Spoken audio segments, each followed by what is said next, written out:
Pharma city కోసం భూములు ఇచ్చిన రైతులకు పరిహారంగా తెలంగాణ తొలి ముఖ్యమంత్రి కేసీఆర్ ప్రభుత్వం కేటాయించిన ఇంటి స్థలాలపై కాంగ్రెస్ పార్టీ నేతల కన్ను పడింది.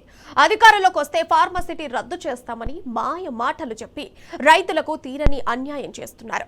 వారికి కేటాయించిన ఇంటి స్థలాలు ఇవ్వకపోగా భయపెట్టి అడ్డికి పావుసేరుకు స్థలాలను కొల్లగొడుతున్నారు. రైతులను భయభ్రాంతులకు గురి చేస్తే బీఆర్ఎస్ పార్టీ చూస్తూ ఊరుకోదని ప్రభుత్వాన్ని హెచ్చరిస్తున్న రంగారెడ్డి జిల్లా సీనియర్ నేత వెంకట రమణారెడ్డితో మా ప్రతినిధి Mahesh face to face. Congress party ఎన్నికల హామీలో భాగంగా ఫార్మాసిటీ రద్దు చేస్తామని చెప్పారు. అయితే అధికారంలోకి వచ్చిన తర్వాత మళ్ళీ ఫార్మా పేరుతో రైతులను ఆగం చేస్తున్న పరిస్థితి కనిపిస్తూ ఉంది. ఎక్కడికక్కడ కంచెలు వేస్తూ సర్వేలు చేస్తూ రైతులను ఈ భయభ్రాంతులకు గురి చేస్తున్న పరిస్థితి కనిపిస్తుంది. మరోవైపు ఈ ప్లాట్లకు సంబంధించి కూడా అవకతవకలు జరిగాయన్న ఆరోపణలు కూడా బలంగా వినిపిస్తున్నాయి. దీనికి సంబంధించి మనతో మాట్లాడేందుకు రంగారెడ్డి జిల్లా సీనియర్ నేత వెంకట రామరెడ్డి ఉన్నారు. వారు అడుగుదాం. సార్ చెప్పండి, ఏం జరిగింది ఫార్మాసిటీకి సంబంధించి? గత బీఆర్ఎస్ ప్రభుత్వం ఎలా ఉండే, కాంగ్రెస్ ప్రభుత్వం వచ్చి 18 నెలలు కావస్తుంది, ఏం జరుగుతుంది ప్రస్తుతం? ఇప్పుడు ఫార్మాసిటీ అనేటటువంటిది మొదటగా కిరణ్ కుమార్ రెడ్డి ప్రభుత్వంలో మొదటగా ఒకసారి ప్రతిపాదన వచ్చింది అనేటటువంటిది మా ప్రాంతంలో మొదటి నుంచి కూడా చర్చ ఉంది. ప్రజలందరినీ ఒప్పించి మెప్పించే విధంగా చేస్తున్నప్పుడు ఆ రోజు ఉన్నటువంటి కాంగ్రెస్ నాయకులు ఇదే ఫార్మాసిటీ మీద ఎన్నో రకాలుగా దుష్ప్రచారం చేశారు. ఫార్మాసిటీ వస్తే ఈ ప్రాంతం అంతా ఆగమైపోతుంది, కలుషితమైపోతుంది, మీ భూములను గుంజుకుంటున్నారు, మిమ్మల్ని నాగం చేస్తున్నారు, ఇట్లా చేస్తున్నారు, అట్లా చేస్తున్నారు, ఎన్నో అబద్ధాలు చెప్పే ప్రయత్నం చేశారు. కానీ టీఆర్ఎస్ నాయకులు, బీఆర్ఎస్ నాయకులు ఏ రోజు కూడా అబద్ధం చెప్పే ప్రయత్నం చేయలే. ప్రజల పక్షాన్ని పోరాడుతూ పోయినరు, ప్రజలకు నిజాలు చెప్పుకుంటూ పోయినరు. అయ్యా, కాంగ్రెస్ ప్రభుత్వం ఉన్ననాడు అంత హైదరాబాద్కు దగ్గరగా ఉన్న ఇబ్రాహీంపట్నంలో 5,40,000 రూపాయలు మాత్రమే ఇక్కడ కేటాయించింది. బీడీఎల్ కొరకు కానీ, ఎన్ఎస్జీ కొరకు కానీ, ఆక్టోపస్ కొరకు కానీ ఇట్లా తీసుకున్నటువంటి భూములు ఏవైతున్నాయో వాటికి కేవలం 5,40,000 రూపాయలు మాత్రమే ఇచ్చింది.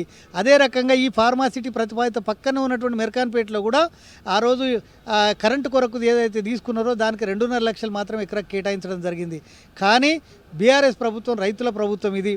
మీ భూములు ఇస్తున్నారు, మంచి ప్రాజెక్ట్ వస్తుంది, ఫార్మాసిటీ అనేది తెలంగాణకే తలమానికంగా ఉంటుంది, 90,000 కోట్ల రూపాయల ఎగుమతులు ప్రతి సంవత్సరం జరుగుతాయి, రైతులందరికీ కూడా ఈ ప్రాంతంలో న్యాయం జరుగుతుంది, నిరుద్యోగులందరూ కూడా ఈ ప్రాంతంలో ఉద్యోగాలు వస్తాయి అని అనేక రకాలుగా రైతులను ఒప్పించి నిజాలని చెప్పి ఆ రోజు రైతుల నుండి భూసేకరణ చేయడం కొరకు బీఆర్ఎస్ ప్రభుత్వం ఆ రోజు చిత్తశుద్ధితో కృషి చేసింది. కేటీఆర్ గారు క్లియర్గా పవర్ పాయింట్ ప్రజెంటేషన్ పెట్టిరు. ఫార్మాసిటీని ఏ రకంగా తీసుకుంటున్నాం, కంపెనీలకు ఎంత భూమి ఇవ్వాలి, ఇస్తే కాలుష్యం లేకుండా ఎట్లా చేస్తాం, వాయు కాలుష్యాన్ని ఎట్లా నివారిస్తాం, భూగర్భ జలాల కాలుష్యాన్ని ఏ రకంగా నివారిస్తాం అని ఆ రోజు ఒప్పించడానికి ప్రయత్నం చేసినాం మేము. కానీ దీన్ని అంతా కూడా కాంగ్రెస్ వాళ్ళు ఏం చేసిండ్రంటే ఆ రోజు లేలే ఇది రావడంతో బ్రహ్మాండంగా నష్టం జరుగుతుంది, మొత్తం అంతా ఆగమైపోతుంది అనేటటువంటి ప్రచారం చేయడంతో జనాలు కూడా ఎక్కువ శాతం దాన్ని నమ్మినటువంటి పరిస్థితి ఉన్నది. ఆ రోజు ఏం చెప్పారు కాంగ్రెస్ వాళ్ళు, ఇదే జనాలందరూ కూడా గ్రామం తిరిగి ఆ రోజు సీతకు వచ్చింది, కోమటిరెడ్డి వెంకటరెడ్డి వచ్చిండు, బట్టి విక్రమార్కు వచ్చిండు, పాదయాత్ర చేసుకుంటా అక్కడ స్థానికంగా ఇప్పుడు ఉన్నటువంటి ఎమ్మెల్యే మల్రెడ్డి రంగారెడ్డి ఆయన వచ్చిండు, అనేక మంది కాంగ్రెస్ నాయకులు అక్కడ తిరిగి ఏం చెప్పిండ్రు, లేదు ఇక్కడ ఫార్మాసిటీ రావడానికి వీల్లేదు, ఇది వస్తే ప్రాంతం అంతా ఆగమైపోతుందని చెప్పారు.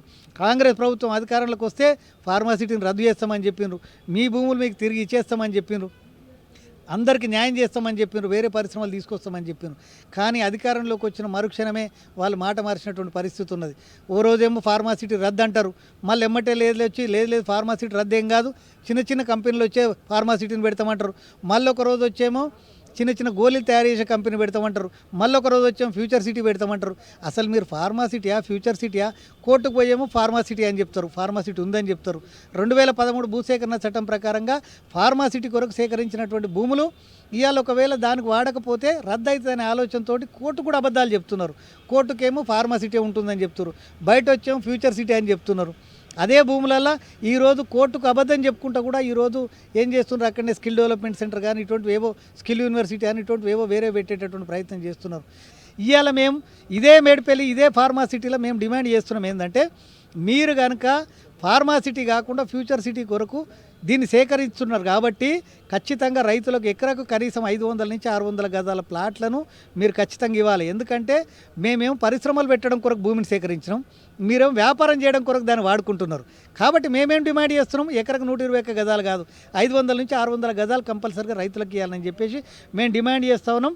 రైతులకు ఇచ్చినటువంటి మాటకు కాంగ్రెస్ కనుక కట్టుబడి ఉండకపోతే అక్కడ ఉన్నటువంటి స్థానిక ఎమ్మెల్యే కానీ అక్కడ ఉన్నటువంటి నాయకులు కానీ ఎవరిని కూడా గ్రామాల్లో తిరగకుండా చేసేటటువంటి పరిస్థితి నిర్మాణం అవుతుందని చెప్పేసి ఈ సందర్భంగా వాళ్ళకి హెచ్చరిక జారీ చేస్తా ఉన్నాం. వైపు కోర్టులో స్టే ఉన్నా కూడా అటు పోలీసు బందోబస్తు అటు రైతులను భయభ్రాంతకు గురి చేస్తూ భూముల వెంటి కంచెలు వేయడం కావచ్చు, వారిని భయభ్రాంతలకు గురి చేసే పరిస్థితి కనిపిస్తుంది. ఈ ప్లాట్లలో కూడా అటు కాంగ్రెస్ నేతలు తమ బినామీల పేరు మీద కూడా రాసుకుంటూ కూడా వార్తలు వస్తున్న పరిస్థితి నేపథ్యంలో రైతులు ఏమంటున్నారు, మీ దృష్టికి ఏ సమస్యలు వారు తీసుకొస్తున్నారు? రైతులు అదే చెప్తున్నారు. ఆ రోజేమో ఫార్మాసిటీ రద్దు చేస్తామన్నారు, ఈ రోజు పోలీసులను పెట్టి మమ్మల్ని ఊర్లకు కూడా రానియకుండా మా పొలాల కాడికి మమ్మల్ని పోనీయకుండా ఏ రకంగా ఇట్లా కంచెలు వేస్తున్నారని చెప్పి అడుగుతున్నారు. సరే భూమి ఇచ్చిన వాళ్ళది కాకుండా భూమి ఇయ్యని వాళ్ళ దగ్గర కూడా పోయి బలవంతంగా కంచెలు వేస్తూ ఉన్నారు. హైకోర్టు తీర్పు ఉండగా హైకోర్టు తీర్పును ఉల్లంఘించి కంచెలు వేస్తూ ఉన్నారు. ఇది ఎంతవరకు దౌర్జన్యం అని చెప్పేసి ప్రజలు ప్రశ్నిస్తూ ఉన్నారు. వాళ్ళని అక్కడికి పోయి అడిగిన వాళ్ళని తీసుకొచ్చి పోలీస్ స్టేషన్లలో కూర్చోబెట్టి ఇలా బలవంతంగా ఫెన్సింగ్ వేసేటటువంటి ప్రయత్నం చేస్తూ ఉన్నారు. ఇది తప్పు అని చెప్పేసి అక్కడ రైతులు తిరగబడుతున్నారు, ప్రజలు తిరగబడుతున్నారు. గ్రామాన ఇలా ర్యాలీలు తీస్తున్నారు, యాత్రలు చేస్తున్నారు, ప్రభుత్వ దిష్టిబొమ్మలు దగ్ధం చేస్తున్నారు. ఇవన్నీ జరుగుతుంటే కూడా ప్రభుత్వం తన పని తాను చేసుకొని పోయినట్టుగా చెవిటోని ముందర శంఖ ముదినట్టుగా వాళ్ళు ఇష్టారాజ్యంగా చేసుకుంటూ పోతున్నారు. ఇది సరైనటువంటి పద్ధతి కాదని చెప్పేసి ఈ సందర్భంగా మేము ప్రభుత్వానికి హెచ్చరిక జారీ చేస్తూ ఉన్నాం. ఈ కన్సెంట్ ఫామ్ పేరుతో మళ్ళీ రైతుల దగ్గర వెళ్లాల్సిన అవసరం ఏమి వచ్చింది? గతంలో ఆల్రెడీ చేసిన ప్రకారం ఇవ్వకుండా దీని వెనుక ఏదైనా కుట్ర ఉందని భావించవచ్చా? రైతులను ఏదైనా బెదిరించే అవకాశం ఉన్నదా? మీరు ఏం చెప్తారు? మేము అదే అంటున్నాం. ఆల్రెడీ రైతులు అంగీకారం ఇచ్చిన తర్వాతనే భూములు ఇచ్చిండ్రు. రైతులు ఎవరెవరైతే అంగీకరించారో ఇచ్చినటువంటి వాళ్ళు భూములు ఇచ్చిండ్రు. అంగీకరించినటువంటి వాళ్ళు ఎవరున్నారో కోర్టుకు పోయినరు. అంగీకరించినటువంటి వాళ్ళ దగ్గర మళ్ళీ ఇప్పుడు ప్లాట్లు ఇచ్చేటప్పుడు మళ్ళీ అంగీకార పత్రం దేనికి రాయించుకుంటున్నారు? ఆ అంగీకార పత్రంలో కూడా కనీసం భూముల వివరాలు లేవు. అది పట్టా భూమా, లావణ పట్టణ, ఎంత తీసుకుంటున్నావు అన్నది లేదు. ఆ భూమికి నువ్వు ఎంత ప్లాట్ ఇస్తున్నావు అన్నది లేదు. నువ్వు ఇచ్చేటటువంటి ప్లాట్ నెంబర్ లేదు. ఏది లేకుండా అంగీకార పత్రం దేనికి రాయించుకుంటారు అంటే భూములు ఇయ్యనటువంటి వాళ్ళు ఎవరైతుండ్రో వాళ్ళని బెదిరించడం కొరకు, కోర్టులో కూడా వాళ్ళకి ముందుకు పోయినా ఏడికి పోయినా కూడా జరగకుండా ఉండడం కొరకు మాత్రమే ఇవాళ మళ్ళీ తిరిగి అంగీకార పత్రం రాయించుకుంటున్నారు. ఇవాళ అంగీకార పత్రం రాయించుకోవాల్సినటువంటి అవసరమే లేదు. ఎందుకంటే అంగీకరించినటువంటి రైతులే భూములు ఇచ్చిర్రు. అంగీకరించినటువంటి వాళ్ళు ప్రభుత్వం మీద పోరాటం చేస్తున్నారు, కోర్టులకు పోయి కొట్లాడుతున్నారు, చట్టబద్ధంగా కొట్లాడుతున్నారు, ప్రజలలో కొట్లాడుతున్నారు. కాబట్టి పోరాటం చేస్తున్న వాళ్ళకు న్యాయం చేయడం కొరకు ప్రభుత్వం ప్రయత్నం చేయాలి. చట్టబద్ధంగా ఏదైతే మీరు కోర్టుకు చెప్తున్నారో దాని ప్రకారంగా ముందుకు పోతారా, ఎట్లా పోతారా అనేటటువంటి ప్రజలకు స్పష్టంగా వివరణ ఇవ్వాలి. అదే రకంగా ఆల్రెడీ అంగీకారం ఇచ్చినటువంటి వాళ్ళ దగ్గర తిరిగి మళ్ళీ అంగీకార పత్రాలు తీసుకోవాల్సినటువంటి అవసరం లేదు. కాబట్టి ఇది కేవలం ప్రజలను భయభ్రాంతులకు గురి చేయడం కొరకు, రైతులను భయభ్రాంతులకు గురి చేయడం కొరకు చేస్తున్న ప్రక్రియగానే మేము భావిస్తూ ఉన్నాం. రైతులందరినీ కూడా మేము కానీ ఫార్మా వ్యతిరేక పోరాట కమిటీ వాళ్ళు కానీ కోరుతున్నది ఒకటి, మీరు గుడ్డిగా సంతకాలు పెట్టకండి. దయచేసి మీరు అడగండి, మేము అంగీకరించి భూమి ఇచ్చినాం, మళ్ళీ మా దగ్గర ఇంకెందుకు అంగీకార పత్రం అడుగుతున్నారని అడగండి. అంగీకరించినటువంటి వాళ్ళు మేము భూమి ఇవ్వడానికి అంగీకరించలేదు, మమ్మల్ని ఎందుకు అంగీకార పత్రం అయ్యమని అడుగుతున్నారని చెప్పి గట్టిగా నిలదీయండి అని చెప్పేసి కూడా మేము ప్రజలను చైతన్యవంతం చేస్తూ ఉన్నాం. ఖచ్చితంగా దీని మీద పోరాటం కూడా చేస్తాం. ఇది మొత్తంగా చూసినట్టయితే అటు ఫార్మా సిటీ, ఫ్యూచర్ సిటీ పేరుతో కాంగ్రెస్ ప్రభుత్వము కొత్త డ్రామాలకు అయితే తెరలేపింది. ఇప్పటికే రైతులు ఆల్రెడీ కన్సెంట్ ఫామ్ మీద సంతకం పెట్టిన కానీ మళ్ళీ అంగీకార పత్రాల మీద సంతకం పెట్టాలంటూ గ్రామాలకు తిరుగుతున్నారు. వాళ్ళ ఫ్లాట్లను కబ్జా చేసే యత్నం కూడా చేస్తున్నారని బీఆర్ఎస్ నేత రమణారెడ్డి గారు చెప్తున్నారు. అయితే బీఆర్ఎస్ పార్టీ తరఫున ఎట్టి పరిస్థితుల్లో రైతులకు అండగా ఉంటాం, వారికి అన్యాయం జరగకుండా చూస్తామంటూ కూడా, వారికి అండగా నిలుస్తామంటూ కూడా రమణారెడ్డి చెప్తున్న పరిస్థితి కనిపిస్తూ ఉంది. కెమెరామెన్ అరవింద్తో మహేష్ న్యూస్, హైదరాబాద్.